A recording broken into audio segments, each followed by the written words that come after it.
Elizabeth, or B as her mother calls her, is a girl who spends her time happily with her family.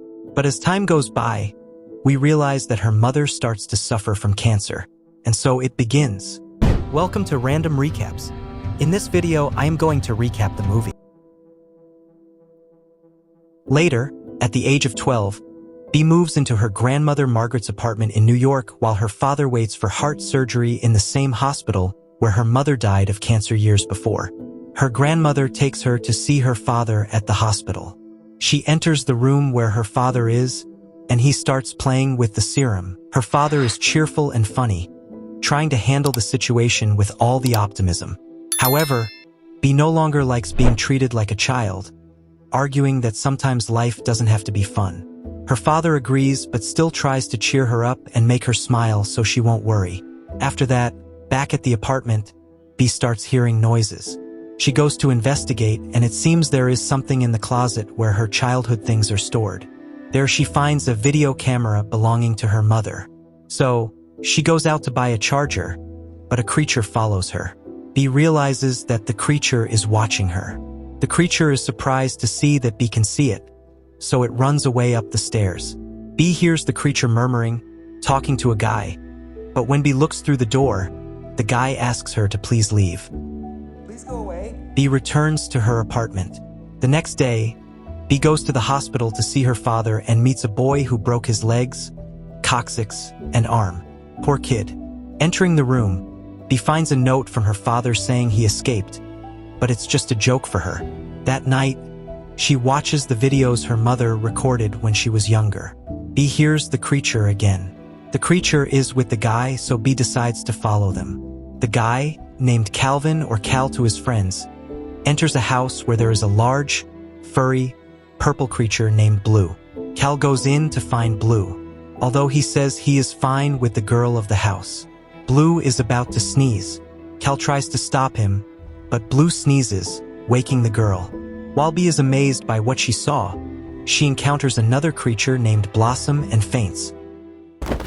Oh, God. B wakes up in Cal's apartment and is scared of Blue, who says he is called that because his kid got the color wrong. They all introduce themselves, though Cal says he already knew B from when she was younger.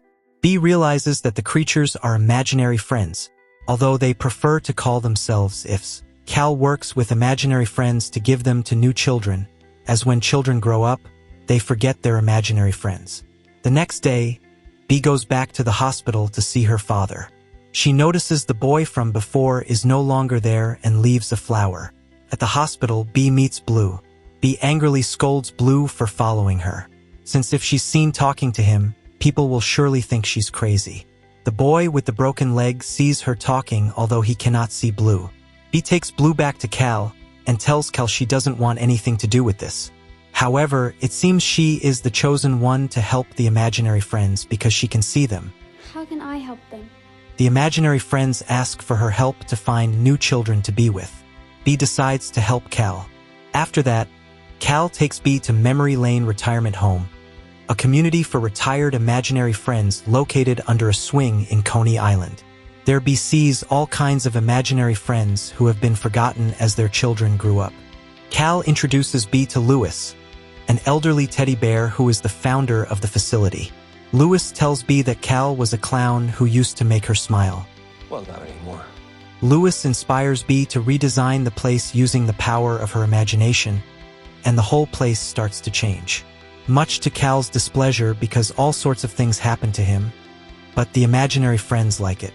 The next day, B goes to the hospital with 2 bouquets of roses, one for the boy and one for her father. Seeing the boy, B gets the idea to assign him an imaginary friend. Have you ever had an imaginary friend? So, they hold auditions to find the best imaginary friend for the boy.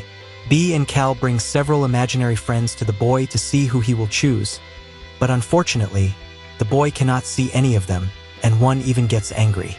All right, that's it. I got this. B gets discouraged, and at the Coney Island pier, she sits to talk with Louis. He tells her that maybe the imaginary friends don't need new children but their old ones, as they probably haven't completely forgotten them. Because what is loved cannot be easily forgotten. B and Louis close their eyes and start imagining many people in the park, and the imaginary friends having a good time.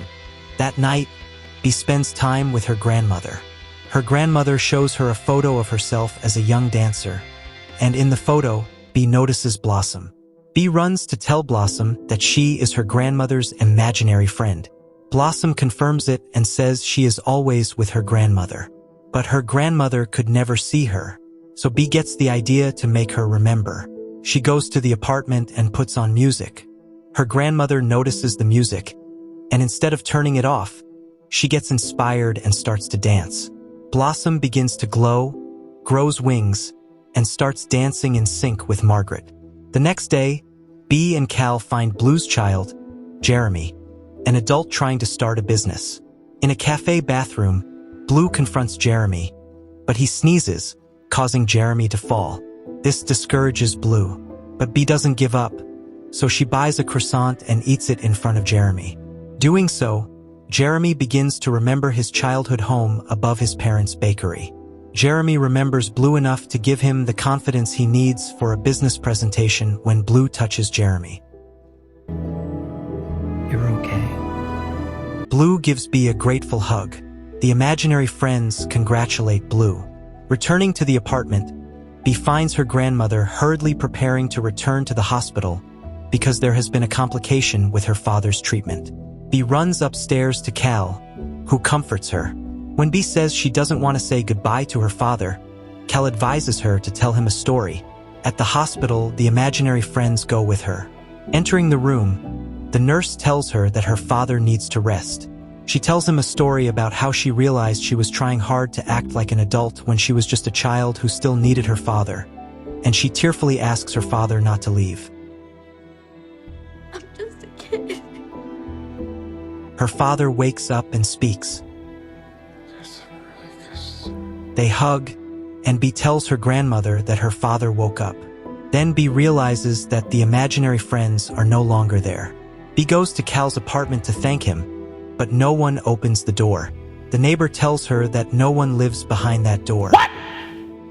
B's father gets out of the hospital recovered, and they pack their bags to go home.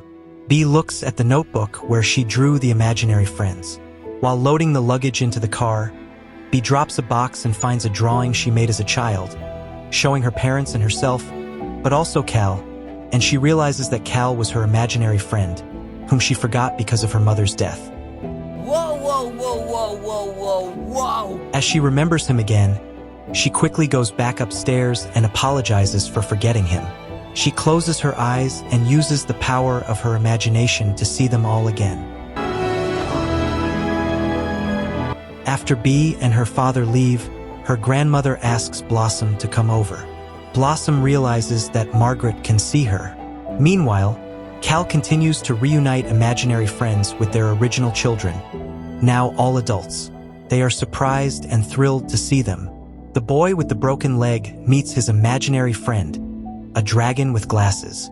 On the way home, B.A.'s father stumbles over his invisible imaginary friend, and that's how the movie ends.